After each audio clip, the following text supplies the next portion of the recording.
I'm Dave Nepper from SoundTools, and I'm here to talk about our product line, which we have analog audio over twisted pair.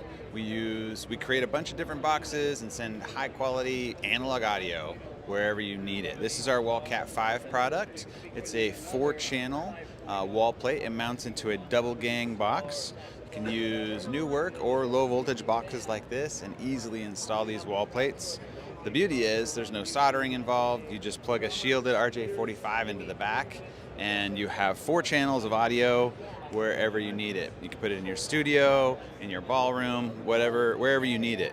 This particular one has 4 channels of XLR and then in parallel an EtherCon port. That allows you to take like a drop snake, one of our other products, and put it in the middle of the room if you need to and extend the reach of the snake. There's also a very cool feature which we don't often talk about, but there's some information on our website where you can cut through and score the pads on the back of the WallCAT 5 and separate the XLRs from the EtherCon. Now using 2 shielded CAT cables, you can plug into each of the RJ45s and have 4 channels of analog audio over the XLRs and an additional 4 channels for whatever you need over the EtherCon port. So another cat snake, you can run IEM control through there, whatever you need. It's a really simple, clean install product that we hope makes your life easier. You can find out more at SoundTools.com.